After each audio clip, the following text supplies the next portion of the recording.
the name of complete and utter support, investor, and creator transparency, I'd like to show you what I've spent your sponsorship money on. Yeah, if you're like a direct supporter of the channel through Patreon, you already know this because honestly, you helped make the decision. Anyway, I could have spent this money on the mortgage for the house so that we could keep the house, or this Whisky No. 7 cantilever cyclocross fork. Obviously, anyway, we gotta move out soon, but it'll be worth it. Yeah, that's right. The last time that we were talking about the Rawstercross and I was talking about its complete and utter fatal flaw, it was the massive amount of toe overlap that it just seems to have. Collectively, well, me talking to the camera, but also me talking to everybody on Patreon, the Whisky fork I bought, it has 2 millimeters more rake than the fork that's on there now that came off of a Jameis. It's also a lot lighter, and it's probably not alone going to solve the toe overlap issue. It is going to look really good.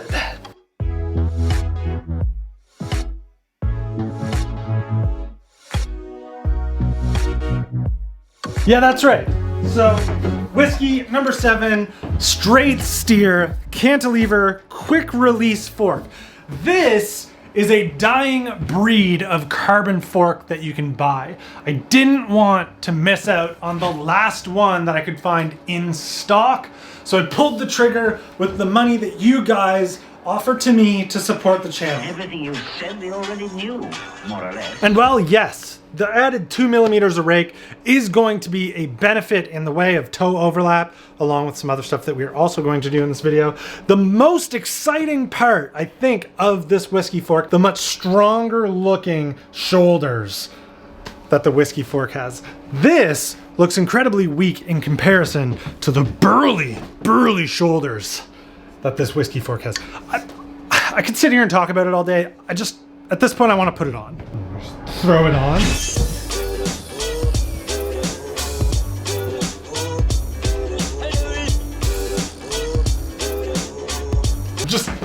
I'm just kidding. We're obviously gonna video some of the installation.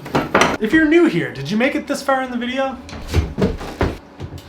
Okay, I'm just gonna put music on now, get this done, and we'll talk about it after.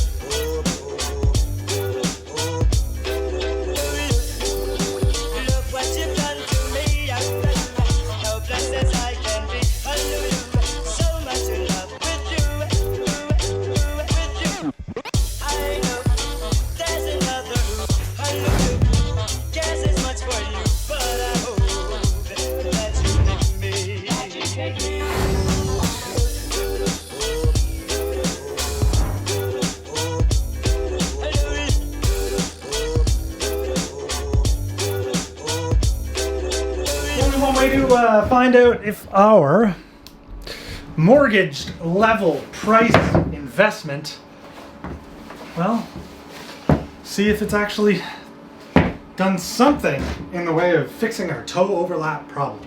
We go. Cranks horizontal, foot completely horizontal. Let's see how bad it still is. It's about 2 millimeters better, but it does look sick.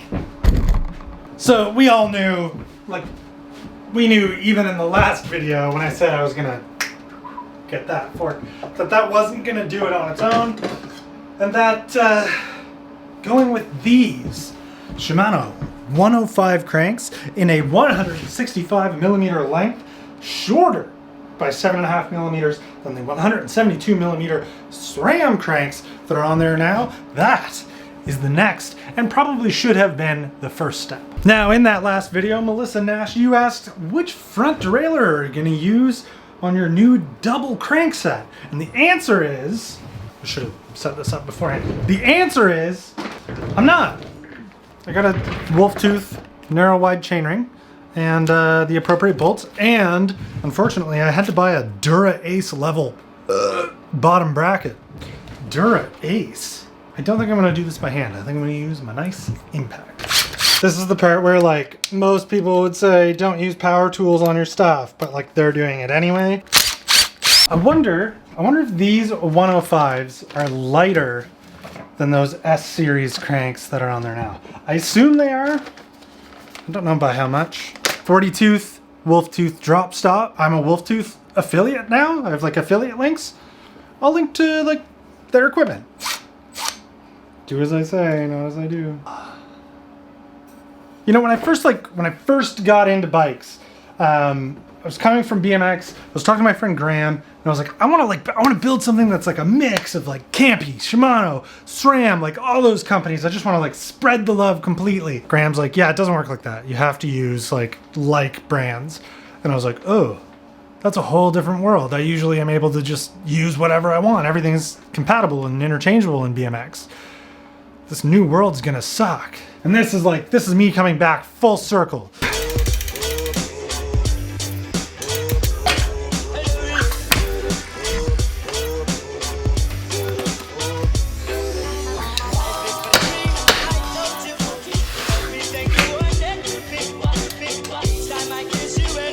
Wow, I've definitely always tightened these down way too hard. It's not often that I can look at something that I've changed and immediately, like the second I step back from it, just be like, oh my gosh, that was the right change. That was absolutely, everything about that was correct. There's no time in between. Time in between that I need to be like, okay, I gotta get used to this. When I come back in, I'm gonna be like 110% in love with this. I cannot stop looking at this right now.